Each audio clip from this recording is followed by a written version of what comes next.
without God, you cannot make it through life. Kahit anong amount ng accomplishment, kung wala ang Diyos, hindi mo kaya. Kahit gaano kataas ang iyong pinag-aralan, kung wala ang Diyos, hindi mo kaya. At kahit gaano kadaming experiences ang naramdaman mo, naranasan mo, gaano karaming wisdom ang iyong natutunan dahil sa age na meron ka ngayon, hindi tayo darating sa tagpo ng ating buhay na masasabi nating hindi natin kilala ang Panginoon. Unfortunately for some, unconsciously, sinasabi natin na talagang in essence, hindi na natin kilala ang Panginoon. Siguro dahil sa taas ng pinag-aralan, sa dami ng pera sa bank account, masyado ka lang sigurong masaya. Kaya minsan, yung bagay na ginawa ng Diyos sa buhay natin ay hindi na natin maipagpasalamat sa Kanya. Hindi ako nandito para husgahan ang bawat isa. I'm just here to remind each and every one of you that everything you have right now comes from the Lord. Your wealth comes from the Lord, and even your ability to acquire that wealth came from the Lord. Walang bagay sa mundong ito na hindi galing sa Panginoon. Even the breath that we breathe, the life that we live, the skills, the personality that you have, lahat po yan ay galing sa ating Panginoon. Maraming tao sa mundo ang nakakalimot kasi sila'y bulag sa katotohanan na akala nila kaya sila mayaman dahil sa kanilang galing. Akala nila kaya well-off, maayos ang kanilang buhay ay dahil sa mga experiences and things that they've done. And kasama ang lahat ng bagay na ito sa mga pagpapalang ibinigay ng ating Panginoon. Pero wag na wag tayong mabubulag po sa katotohanan na kung hindi dahil sa tulong at awa ng Panginoon, that if it had not been for the grace of God, hindi tayo makakasurvive sa mundong ito. So naniniwala ako that through this message, ibabalik muli ng Panginoon yung pananaw at paningin na ninakaw ni Satanas sa atin. I believe that somebody will get their vision back tonight. Somebody will get back that passion, that hunger, and that thirst for the Lord. Yung passion na nawala, yung thirst na nawala, yung hunger na nawala because of this blindness that we felt. Na minsan dahil sa mga circumstances ng ating buhay, nabubulag tayo sa katotohanan na kasama natin ang Panginoon kahit sa hirap ng buhay. Ibig sabihin, kaano mang katindi ang pagsubok na pinagdadaanan mo, yung nag-aantay na katagumpayan sa iyo sa dulo ay higit na mas maganda. Worth it antayin. Worth it na hindi sumuko kasi may inihandang magandang bagay ang Panginoon sa bawat isa sa atin. Huwag kang magpapabulag sa sakit na nararamdaman mo ngayon at hindi mo makikita ang future glory na inihanda ng Panginoon sa bawat isa sa atin. Kung kaya, hinihikayat ko ang bawat isa mga kapatid kahit na mag-e-expire na yung boses ko ngayong gabi. Gusto kong ipaalala sa inyo, ngayong gabing ito, as we celebrate 9 years of God's faithfulness, global family, let us seek God right now in a deeper level. Let us serve God right now in a deeper level. Laliman natin. Ang taong susunod ay pagpapakalalim. Magpapakalalim tayo. Hindi na tayo basta maglilingkod lang out of our excess. Hindi tayo magbibigay lang sa Diyos ng spare time natin, hobby or extracurricular. Si Lord hindi magiging extracurricular sa ating buhay kasi siya ang number one. Siya ang sentro ng ating buhay. Because if you will say yes to God, kung magsasabi ka ng yes ngayong araw na ito, God will bring you to a life of miraculous. But if you will say no, kung hihindi ka, kung tatanggi ka, kung magpapabebe ka, you will miss the fullness of what God bled and died for you and for me. Sayang. Samantalahin natin ang pagkakataon. Nagbihis ka na lang din, namasahe ka na rin lang naman, tumingin ka rin na lang naman sa salamin ng isang oras, huwag mo sayangin yung pagpunta mo dito. Seize the opportunity, samantalahin natin ang pagkakataon because I know you do not come here para sa entertainment. You came here because you want Jesus to transform your life. Gusto mong baguhin ka ng ating Panginoon. So my invitation to you is this. Serve the Lord your God with all your heart. Give your life to Jesus Christ. Dedicate yourself to Him. Give something to the Lord and serve Him wholeheartedly. It's now or never. Everybody shout that. It's now or never. Ito po mismo yung paksang pinag-uusapan natin sa Mark chapter 10. Sa Mark chapter 10, ang sabi ng Bible, merong isang bulag na namamalimos. At itong bulag na ito na namamalimos ay nakaupo sa gilid ng kalsada habang dumadaan ang ating Panginoon. Medyo miserable yung kanyang buhay kasi bulag na nga, wala pang pera. Yung iba siguro sa inyo, di ba bulag, pastor, basta maraming pera. Kesa may mata, wala namang pera. Amen? Pero siya, double siya, no? Oh, talagang double for trouble, no? Bulag na siya, beggar pa siya. And hindi ho yan unusual lalo sa kapanahunan noon sapagkat kapag bulag, hindi makahanap ng disenteng trabaho back then. Kaya ang nagiging trabaho ng maraming mga bulag noon, especially at that moment, siguro dahil sa kawalan ng kaalaman sa siyensya pa ng mga tao before, ang kanilang nagiging remedy ay mamalimos ng kahit konti lang. Kasi alam niyo, yung mga beggars, wala naman tayong masyadong kilalang ganito, pero nakikita natin sila sa kalsada. At madalas, ang mga namamalimos, ang kanilang hinihingi ay yung mga tira-tira, excess. May nakilala na ho ba kayong namamalimos, ang hinihingi yung ATM ninyo? Wala pa naman, di ba? Wala namang namamalimos na hinihingi ATM natin, bank account natin, PIN code natin sa ATM natin o sa bangko natin. Para sa kanila, kontento na ako sa excess. Konti lang, okay na ako. Sapat na ako sa konting pagkain, sa konting damit. Kahit konti lang. Bigyan, ambunan mo lang ako. Masaya na ako. And maaaring ngayon, meron tayong prejudice at sinasabi natin, Pastor, I think this message is not for me. Kasi in the first place, hindi naman po ako bulag. At pangalawa, hindi naman po ako namamalimos. Now, let me tell you this, mga kapatid. I believe with all my heart, kahit gaano kakayaman, lahat tayo namamalimos. Think about it. Di ba pag may sakit ka, namamalimos ka ng kagalingan? Di ba pag malungkot ka, para kang namamalimos ng kaligayahan? Di ba kapag ka wala, hindi ka makamove forward, you are begging for progress? Hindi ho ba kapag may mali sa ating buhay, we are begging for God to put order into our life? Hindi ho ba kapag addict ka, ikaw ay namamalimos ng deliverance o kalayaan? Hindi ho ba pag malungkot tayo ay namamalimos tayo ng kaligayahan sa ating Panginoon? At some point in our life, maaaring hindi ka man namamalimos ngayon, namalimos tayo ng something sa Panginoon. At katulad ng blind beggar na ito, tumawag ka rin sa Panginoon, Lord, kahabagan niyo po kami. Kasi naniniwala ka na anumang sitwasyong hindi maganda na meron sa'yo, ay hindi yan ang kalooban ng Lord sa'yo. Hindi namatay si Jesus Christ para pahirapan ka. May purpose ang Panginoon sa iyong buhay. Ano mang edad, saan ka man nagtrabaho, ano mang school ang iyong pinag-aralan, God has a purpose for your life. Repeat that with me.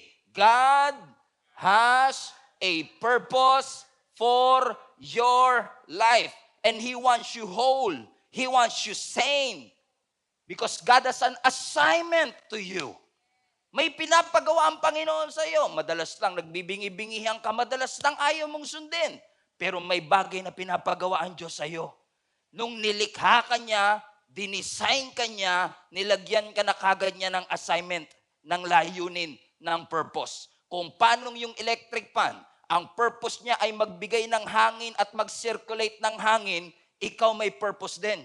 Wag mo sasabihin wala kang purpose. Ibig sabihin, mas may purpose pa yung ventilador kesa sa'yo?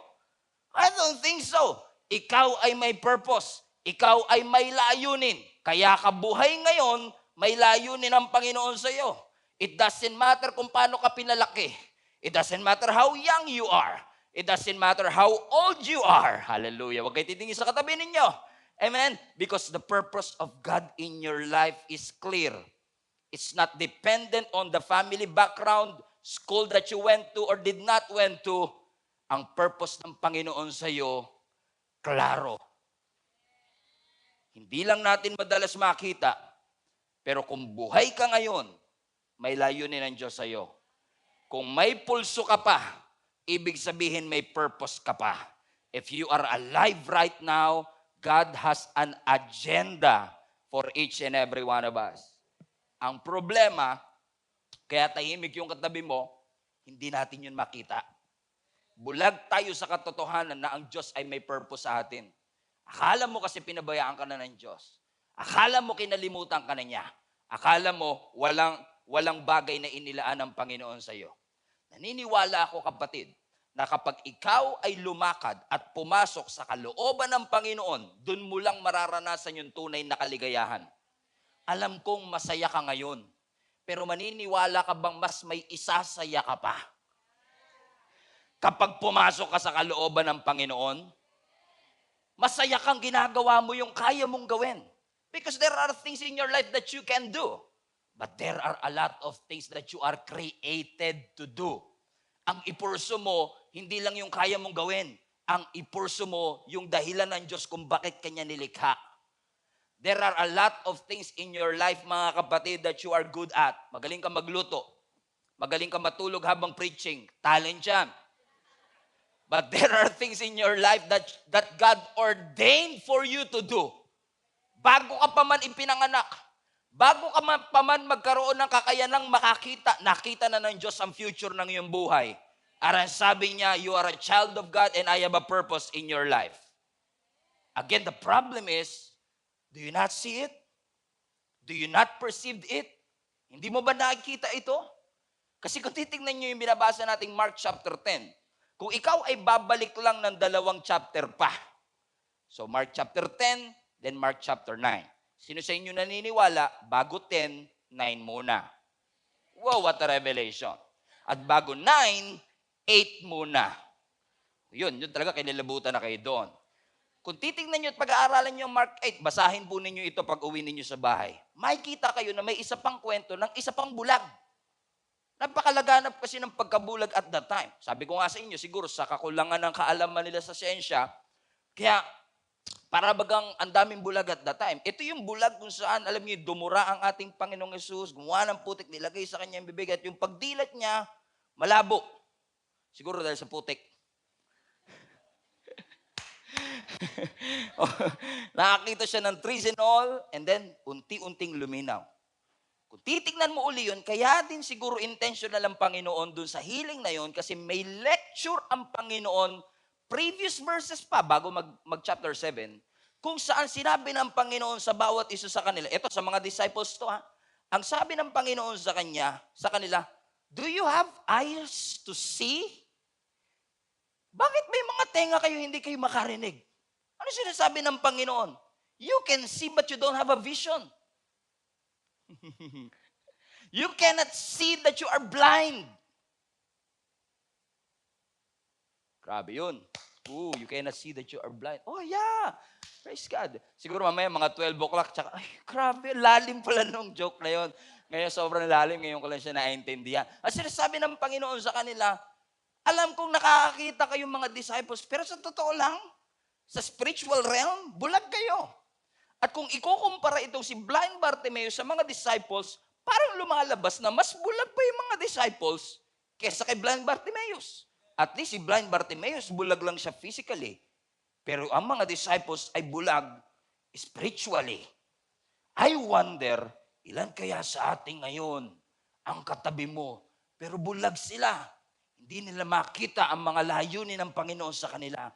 Ang ifinifeed ng kaaway sa atin, mas masaya kapag nagsettle ka for less. Mas masaya kapag hindi mo binigyan ng panahon ng Diyos. And maybe, you will feel happy for a while. But true and lasting freedom, true and lasting joy, only comes from Jesus Christ. Kapag pinapasok mo at inimbitahan mo ang Panginoon sa iyong buhay, siguradong magbabago ang takbo nito. Kung kaya't ini-encourage ko ang 5 sa inyo, kahit 5 lang. Huwag na tayong mag-settle sa Christianity light. Parang diet coke. Hanggang diet lang, light lang. Kung ano lang gusto ko, kailan ako available, magsiserve ako sa mga leftover ko, magbibigay ako sa excess ko, mag-i-involve ako sa spare time ko, sa hobby lang, sa extracurricular activity lang ng aking buhay. Today, tonight, God is going to change the way you see the Lord. Because the way you see the Lord will affect the way you live. And the moment na hindi mo ma-realize kailangan mo ang Diyos, hindi magbabago ang iyong buhay. Kaya siya'y nakaupo sa gilid ng kalsada, si Jesus ay dumadaan. Sabi ng next verse, verse 47, when he heard, everybody say heard, nung narinig niya, look at this, Alam niyang bulag siya, pero alam din niyang hindi siya bingi. Kasi sabi ng Bible, nung narinig niya na si Jesus ay from Nazareth ay papunta, naglalakad dun sa path kung nasan siya nakaupo. He shouted, Jesus, Son of David, maawa po kayo sa amin. Have mercy on me. Pwede niya sabihin, bakit pa ako tatawag? Wala nang pag-asa ang aking buhay. Bulag naman ako eh. Pero alam niyo mga kapatid, ang gustong-gusto ko sa storya na to, hindi siya nag-focus sa hindi niya kayang gawin. Nag-focus siya sa kaya niyang gawin. Alam niyang bulag siya pero nakakarinig siya. Alam kong hindi ako nakatapos ng pag-aaral pero alam kong madiskarte ako, may talento ako, may skills ako. Nakikigis yung sinasabi ko mga kapatid, that you don't dwell on what you cannot do, instead you focus on what you can do. I cannot see you, but I can hear Jesus coming. Hindi ako mag-i-excuse na sabihin ko, hindi na ako gagaling, hindi na ako aahon, puro na lang mess, puro na lang limitation, puro na lang weaknesses ang aking buhay. Kaninong umaga may lumapit sa akin, Pastor, we thank you for the message. Physically, hirap na hirap siya. Pero ang sabi niya, I believe with all my heart, tinatawag ako ng Panginoon to a deeper level. What am I saying mga kapatid? We all have our excuses. Lahat tayo may excuses. At hindi tayo mauubusan ng excuses. Pero where will you put your focus on? Sa mga bagay na hindi mo kayang gawin o sa mga bagay na kaya mong gawin? Kasi nung na-discover niya na itong Jesus na ito ay dumaraan doon sa path na kanyang pinupwestuhan, sumigaw siya sa ating Panginoon. Sabi niya, Jesus, Son of David, maawa po kayo sa amin. Have mercy on me. I don't know. I just have a theory. Nung araw kaya na yon, ilang beses kaya siya sumigaw? Palagay ninyo. For mercy. Well, kung ako tatanungin nyo, palagay ko, that's the first time that he shouted. Kasi kung dumaan si Roberto, hindi naman siya sisigaw na, Roberto! Have mercy on me! Kasi ang daming dumadaan. Pero bakit nung narinig niya yung pangalan ni Jesus, tumawag siya at nanghingi siya ng awa? Take note, hindi niya sinabing, alms, alms. Hindi niya sinabing, palimos, Lord. Hindi niya sinabing palimos. Ang hiningi niya, awa mula sa ating Panginoon.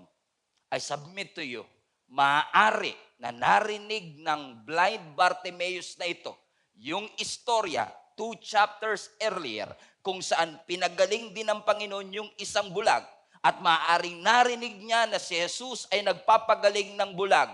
Hindi kayang magbigay ng paningin ng doktor, hindi niya kayang magpagaling pero ang Diyos kaya niya. Kaya sabi niya kung pinagaling niya yung bulag kahit ginamit na ng putik, kung kayang gawin ng Panginoon yun, alam kong kaya niyang gawin yun sa akin. And if God did it for somebody, I know God can do it to my life. Kaya sabi niya, hindi ko papalagpasin ang pagkakataong ito. Jesus, Son of David, have mercy on me. When he heard about Jesus. Kasi sino sa inyo agree mga kapatid, there is something about that name, Jesus. Na kapag naririnig mo, parang ini-ignite ang iyong puso at parang nawawarm ang inyong heart. Correct? Everybody say Jesus. Sabi niyo, Stephen. O diba, walang dating? Because there is something about the name of Jesus. Because the name of Jesus itself means Savior. Everyone needs saving.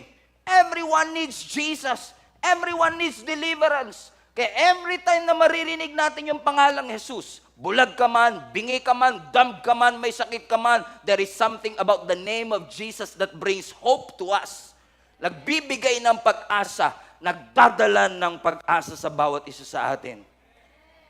At hindi mo matatawag ang pangalang Jesus hanggat hindi mo inaamin na meron kang pangangailangan.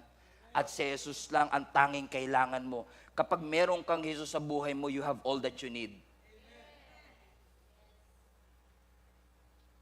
At magiging totoo lang si Jesus kapag naging totoo ka na kailangan mo siya. Hindi mo siya matatawag na Savior hanggat hindi mo nare-realize na makasalanan ka at hopeless ka at kailangan mo siya para iligtas ka. Hindi mo siya matatawag for healing kung alam mo at hindi mo inaamin na may sakit ka. Because most of the time, kapag may sakit tayo, we are trying to hide it. Nahihiya tayo sa sasabihin ng ibang tao, but you cannot fix it if you always hide it. You have to expose it to God at sabihin mo sa Panginoon, Lord, I need help. Alam kong ako ang madalas tumutulong sa iba, ako ang inaasahan ng aming pamilya, but if truth be told, Panginoon, alam mo, marami mga pagkakataong hindi ako nakakatulog kasi ako mismo kailangan ko ng tulong. How many of you can relate, mga kapatid, na lahat tayo kailangan natin ng tulong? So he shouted. Sabi niya, Jesus, Son of David. Oh, hold on. When he heard about Jesus, he shouted. Alam kong bulag ako, pero hindi ako pipi. 5 senses ba to, Pastor? 3 na. Amen? Amen? Alam niya, kaya niyang magsalita. Hindi siya nag-dwell sa hindi niya kayang gawin. Alam ko, kaya kong sumigaw. Kaya sabi ng scripture, he shouted. Sabi niya, Jesus, Son of David, and loud. Everybody can hear it. Jesus, Son of David, have mercy on me. Kasi alam ni blind Bartimaeus, kung ang lalabas sa bibig ko pagre-reklamo ko, hindi ako gagaling. Matagal na akong nagre-reklamo. Matagal nang puro negatibo lumalabas sa bibig ko. Pero nung narinig niya ang pangalang Jesus, nakaramdam siya ng pag-asa. Ginamit niya ang kanyang bibig hindi para magreklamo, kundi tawagin ang ating Panginoong Jesus. Iba kasi yung naniniwala ka lang kay Jesus, iba rin yung nagsasalita ka, tumatawag ka kay Jesus. Amen? Kasi marami sa atin naniniwala pero ayaw natin tumawag. Ang sabi ng Bible, let the weak say. Hindi sinabing let the weak think. Ang sabi, let the weak say, ano? I am strong. Hindi sinabing let the weak continue to study how weak you are. Ang sabi ng Bible, let the weak say what? I am strong. Kung ikaw ay mahina, don't talk about your weakness. Say you're strong. Not by denying it, but by declaring strength in your life. Let the poor say. Come on, let the poor say. Parang mas malakas yung let the poor say, I am rich, Okay, malaki pa nga kailangan ng katabi mo ngayon, Sabi mo sa kanya, kung kailangan mo libre mamaya sa pamasahe, libre na rin kita. Amen? Kailangan magtugma yung sinasabi sa laman ng puso. Kasi madalas, mga kapatid, ang sinasabi ng bibig mo, malakas ka, pero laman ng puso mo, alam mong hindi. So, kailangan magkaroon ng harmony. Yung sinasabi ng ating bibig at laman ng ating puso. That, Lord, I am weak, but I'm gonna say I am strong. Why is that important? Kasi kapag marunong ka mag-confess ng mga pangako ng Lord sa iyong buhay, kapag kaya mo i-confess ang salita ng ating Panginoon sa iyong buhay, na alam ko mukha kang malungkot ngayon at nakakaramdam ka ng lungkot sa mga panahong ito, pero every time maririnig mo yung sinasabi ng Psalms 23 verse 4, that though you walk through the valley of the shadow of death, you should not be afraid, for God is with you, and you continue to confess that with your mouth, God is with me. I feel lonely, but I'm not alone. God is with me. God is with me. God is for me. You continue to confess. Not just what you see, not just what you feel. You are continuing to confess what you want to experience in your life. Determinado talaga siya, no? Napansin nyo? Tutuwa nga ako dito kay blind Bartimaeus. He cannot see, but he is so focused. Sabi niya, Jesus, Son of David, have mercy on me. Si Bartimaeus, tumatawag kay Jesus. Si Robelin tumatawag sa Panginoong Jesus. Si Isa tumatawag sa Panginoon. Si Stephen tumatawag sa ating Panginoon. Sino-sino kaya sa night service ngayong gabing ito ang tumatawag sa ating Panginoong Jesus? Kasi pagka pinag-aaralan ng kwentong ito, pag tinatanong natin, anong pangalan ng bulag na lalaking ito sa Mark chapter 10? Siya si Bartimaeus. But actually, yung pangalang Bartimaeus ay hindi talaga pangalan.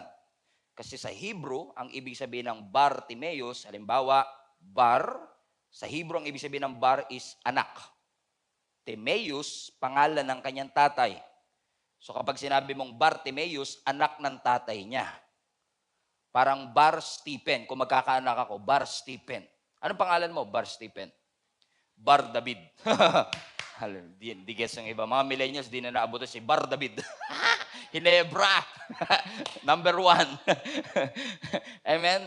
Si Bartimaeus. Look at this. So yung anak ni Timaeus tumatawag sa anak ng Diyos at humihingi ng konting awa. Have mercy! Please! Kaawaan niyo po kami. At maaaring hindi ka sumisigaw ngayon, pero ang puso mo kanina pa gustong sumigaw. Maawa ka, Lord, addict ako. Maawa ka, Lord, broken ako. Maawa ka, Lord, empty ako. At lalong maawa ka, Lord, empty pocket na po. Maawa ka, Panginoon. Have mercy on me. Sino sa inyo, mga kapatid, deep down within you, you are praying and asking God for mercy. Lord, have mercy. Have mercy. Look at this. Look at the shift here. Kanina namamalimos siya, ngayon umiiyak na siya. Kasi bakit ka mamamalimos kung pwede ka namang umiyak for breakthrough? Sabi mo sa katabi mo, stop begging. Stop begging. Kasi ang mga beggars, they are just looking and expecting for excess, sobra-sobra. Pero this time, hindi na sobra hinihingi niya. Sabi niyo, Lord, kaawaan mo ko. Bigyan mo ko ng atensyon. Lord, I want to experience your malasakit. Because a beggar begging is expecting for an excess, but crying is expecting for a miracle. But, sabi ng verse 48, naingayan sila sa sigaw ng lalaking ito. Kaya sabi ng verse 48, many people told him to stop. Stop! Stop! Stop! Actually, mas masakit yung Greek word. Sa Greek word, sabi mismo ng disciples, beggar, shut up. Shut up. Shut up. Tap. Tap. Mas masakit. Alam niyo kung ano mas masakit? Yung disciples mismo ang nagpapatigil sa kanya. Or kung hindi man kasama yung disciples na nagpapatigil sa kanya. Now, that I find it fascinating. You know why? Because yung mga disciples, alam nila yung ministry ni Jesus. Ang ministry ni Jesus, magpagaling ng may sakit. So, ang trabaho dapat nila, tulungan yung may sakit na lumapit kay Jesus. Diba? So, ang trabaho talaga nila is to usher the people into the presence of Jesus. So, ang trabaho nila, usher. Ang ginawa nila, bouncer. Naging bouncer sila. Huwag ka lalapit. Tap. Shut up. No. Their job is supposed to usher the people into the presence of God, but instead of ushering them into the presence of God, naging bouncer sila. Wag kang lalapit. And I wonder, ilan kayang mga church people ngayon na ang trabaho sana ay mag-usher ng tao palapit kay Jesus, pero nagiging bouncer tayo, sinasabi natin, hindi ka pwede lumapit, may kulay buhok mo. O hindi ka pwedeng lumapit, you are not dressed well enough for the Lord. You're not educated enough, experienced enough. No, our job as a church is to bring people into Jesus Christ. We are the salt and light of the world. You're supposed to be salty. You're supposed to shed your light. So kung ikaw yung nasa katayuan ni blind Bartimaeus at pinipigilan ka ng ibang lumapit sa kanya, if you feel messed up and screwed up, if you feel like nasa hukay ka at parang hindi ka na maiaahon at sinasabi lagi ng ibang tao sa'yo, wala ka ng pag-asa. Huwag ka nang tumawag sa Panginoon, hindi ka niya naririnig. I am here tonight to break that lie and tell you, mga kapatid, that God is here to accept you just as you are. I'm here to tell you, mga kapatid, na ngayong araw gusto ng Lord sirain yung kasinungalingan na yan, na kung pakiramdam mo at sinabi ng iba sa'yo na hindi ka naririnig ng Panginoon, you have to hang on, hold on, because help is on the way. Better things are ahead of you and not behind you. The best days are ahead of you. The best is yet to come. Just continue to call upon the name of Jesus. Tawag lang ng tawag. Kahit pinipigilan ka ng iba. Don't ever allow somebody to stop you from coming to Jesus. And tayo rin naman, huwag tayong naiinis dun sa mga laging sumisigaw. Pastor, grabe naman kasi yung katabi ko kanina. Nagpa-piano pa lang. Piano! Isabay mo naman sa drums para ingay. Kanina, pastor, yung kamay niya, pang-apat na upuan yung sakop eh. Kanina pa ako, maano na ako, may COVID pa eh. Minsan naiinis ka dun sa mga taong hindi mo kasing ingay. Kasi pag nasa church sila, ang ingay nila, no? Pero ang totoo, hindi mo sila maiintindihan. Kasi maaaring pumunta ka rito, lagnat lang yung problema mo, siya tinaningan ng doktor. Hindi mo siya mapipigilan sa desperation and persistence niyang lumapit at sumigaw sa Panginoon dahil hindi mo alam yung depth ng pinagdadaanan niya. Kaya pwede ba nating, let's normalize in this church. Wow, millennial. Let us normalize in this church, mga kapatid. Iba talaga kapangyarihan ng third service. Let us normalize in this church, mga kapatid, na kung meron mang taong tumatawag sa Panginoon, kahit gano'n sila kaingay, kahit gano'n sila kalikot, just let them be. Just let them be. Don't ever stop them from coming to Jesus Christ, katulad ng mga disciples na ito. So many people told him to stop. But look at this. Ito yung sinasabi ko sa inyo, pag desperado, di mo mapipigilan eh. But he shouted even louder. Son of David, have mercy on me. Sabi, stop eh. Nilakas mo pa. Alam mo kung yung Bible may volume, kahit 2,000 years ago pa siya nangyari, I can hear him crying. Have mercy on me. Nilalakas niya talaga. Now, one question, ba't niya nilakas? Dahil ba maraming tao? Kasi at this point, Passover celebration, people are going to Jerusalem, the crowds are building, ang daming tao, busy ang city. Obviously, maraming tao. Pero kung ang basihan niya lang ng pagsigaw, hindi ako marinig. Walang sense yung kanyang ginagawa. Walang substance yung pagsigaw. May kilala ba kayo sigaw lang ng sigaw, walang substance yung pagsigaw? Nakakainis din yung sigaw ng sigaw, wala namang substance yung sinasabi, correct? Tatakot kayo, katabi nyo, asawa nyo, no? Pastor, to sigaw ng sigaw, walang substance sinasabi. Pinagbibintangan ako, may babae daw ako. Di naman. I don't think dahil maraming tao.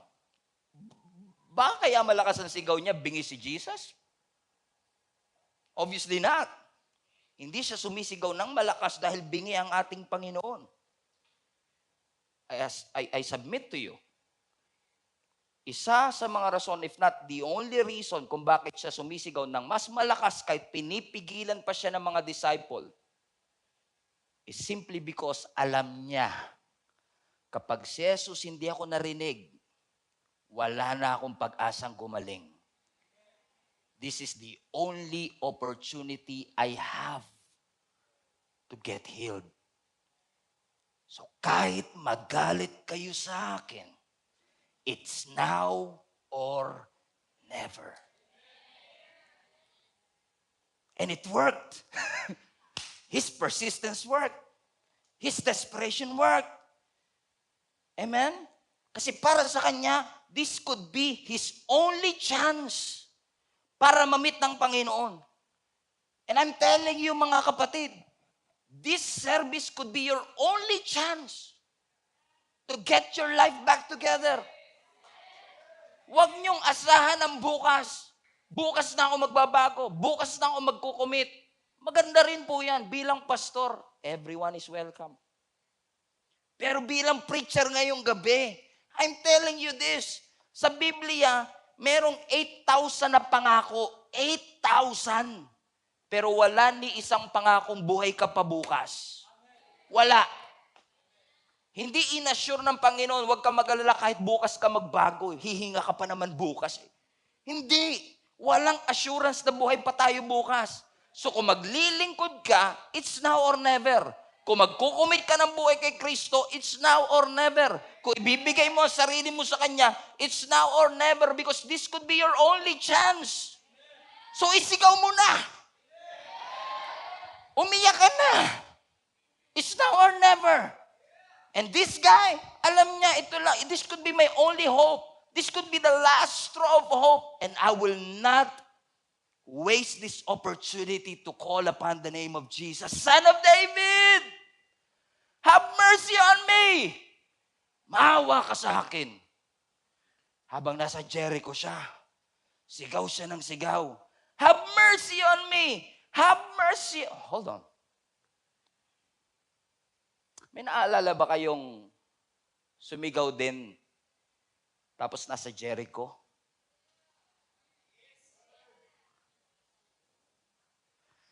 Siguro itong si Blind Bartimaeus, alam niya yung story dun sa Old Testament?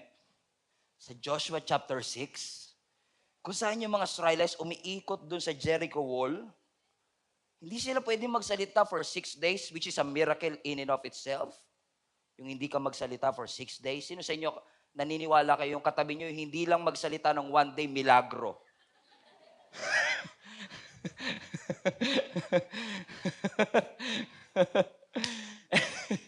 Biro lang, kayo naman.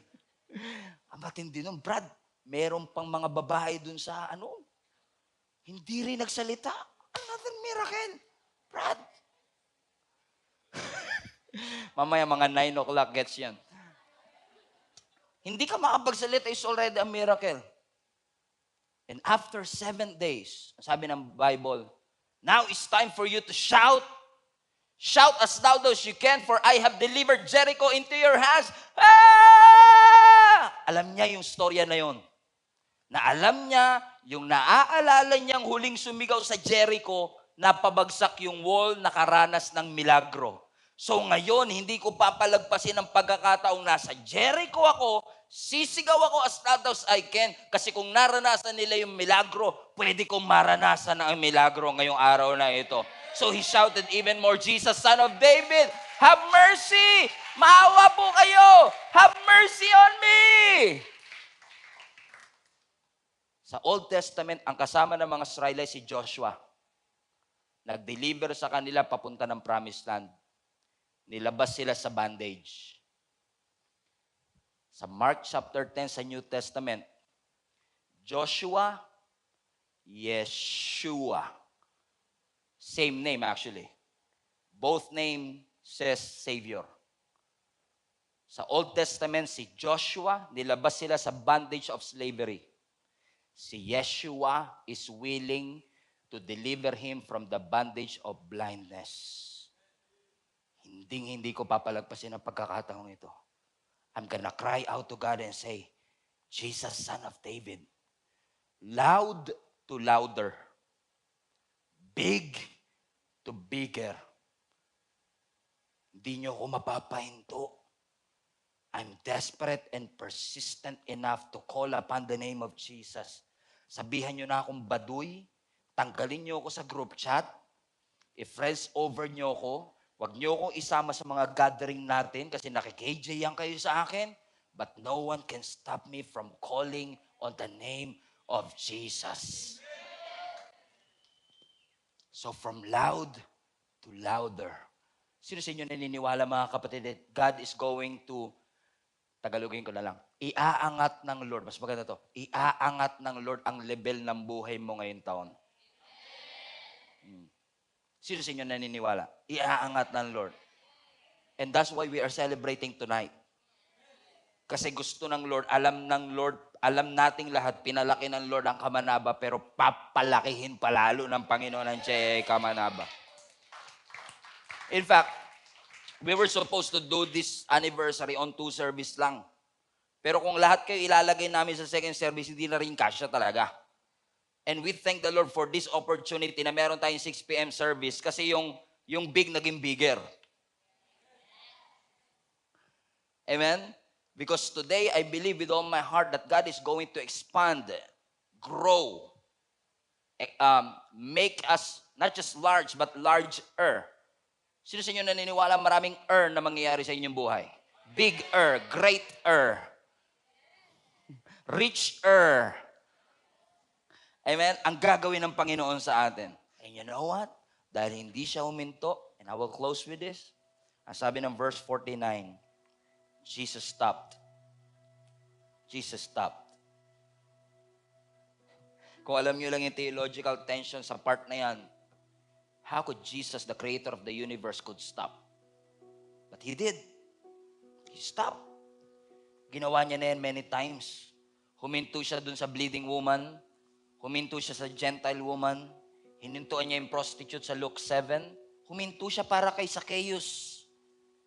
And if he can stop for these sinners, he can stop for you. Nung huminto ang ating Panginoong Jesus, sabi ng scripture, continue reading, call him over. Tawagin niyo siya. Kanina yung lalaki yung tumatawag kay Jesus. Ngayon si Jesus na ang tumatawag sa kanya. Verse 51, sabi ng Panginoon, what do you want me to do for you? Master, I just want to see. Gusto ko lang po makakita. Hindi niya sinabing, konting barya lang po. Konting pagkain lang. Kasi alam niya yung kalibre ng ating Panginoong Yesus. Hindi lang limos ang kayang ibigay nito, hindi lang tinapay ang kayang ibigay ng Panginoon. Kaya niya akong bigyan ng bagay na hindi kayang ibigay ng iba sa akin. At kayang ibigay ng Lord yung totoong kailangan ko. Gusto ko lang makakita. Pwede sabihin ni Jesus na, pwede bang limos na lang? Hindi pwede. Actually, kaya ka bulag, makasalanan yung mga ninuno mo. You don't deserve this. But you know what? That's the beauty of God's grace. You don't deserve it. But God gave it anyway. God knows your dark secrets. God knows your deep secrets. God knows your dirty secrets. But God chose to love you anyway. He asked for healing. Pwedeng humingi siya ng tinapay, right? Sanay na siya sa paghingi ng tinapay. Because sometimes when the wait is long, we usually lower our standards. Napansin niyo yun? Pag matagal mo nang inaantay, binababa mo na yung standards mo. Right? Nung 17 ka pa lang, tall, dark, and handsome. 24. Lord, kahit tall, dark, pwede na, Lord. Tall, dark. 27. Dark, Lord, dark.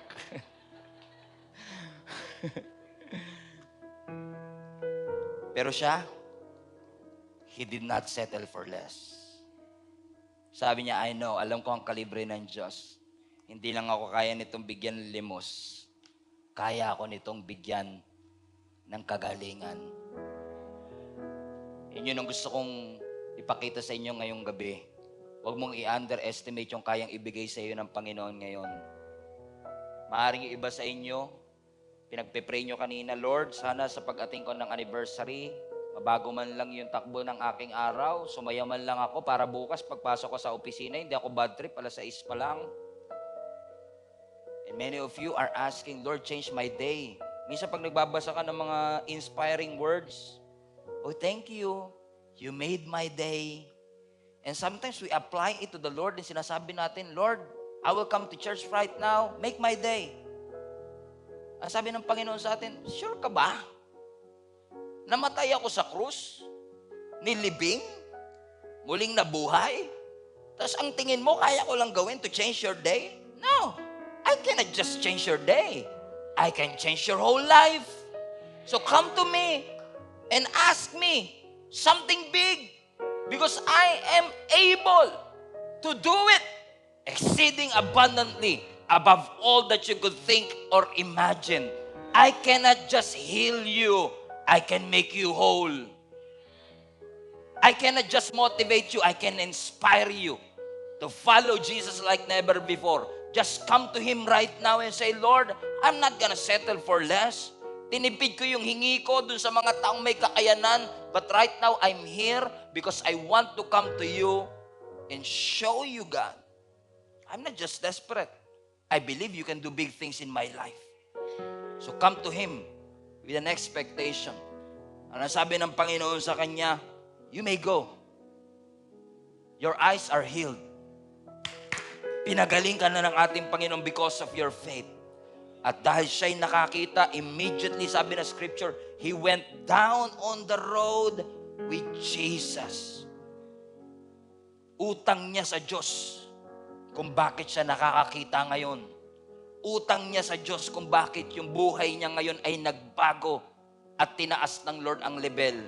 Hindi ko sasayangin yung buhay na binago ng Diyos para gawin ko at mag-settle ako sa bagay na alam kong hindi ko layunin. I'm gonna follow Jesus kahit saan niya ako dalhin. Because I have a story to tell. Not how great my life is, but how great my God is. How gracious He is. How righteous He is. How holy He is. So right now, I want to encourage you to stand up right now. Stand up on your feet. If you can, even in your home, stand to your feet. Raise your hand sa Panginoon. And we're gonna pray for you. I want to pray for you right now. Let me pray for you. With our arms, Lord God, stretched wide. For those people, Lord God, who have already heard this message and those who are listening to this message for the very first time, I know this is a brand new experience that you are creating right here and right now. You are reminding us that only you can turn the ordinary to extraordinary, that you can turn our mess into a message, a test into testimony, a trials into triumphs. So Lord God, we come to you with a big expectation, knowing that you are able to do exceeding abundantly above all that we could imagine or think. So tonight, we come to you, Lord God, and asking not just for you to change our day, change our lives, Lord. Baguhin mo ang aming buhay. Itaas mo ang level ng aming buhay. Sa lahat ng mga tatay na narito ngayon, Lord God, na hindi nila inaamin na sila'y pagod na at sila po, Panginoon, ay nangangailangan ng tulong. Meet them, Lord God, right where they are. Kausapin mo at yakapin mo ang kanilang puso. Sa mga nanay, Lord God, that appeared to be strong but that deep down within them, nagwo-worry po sila sa kanilang future. Kausapin niyo po sila ngayon. For those young adults, Lord God, na nagwo-worry sa kanilang future, nagwo-worry kung makakapag-asawa pa sila o hindi, magwo-worry sa kanilang future, sa kanilang buhay, Lord, i-comfort niyo po sila right where they are.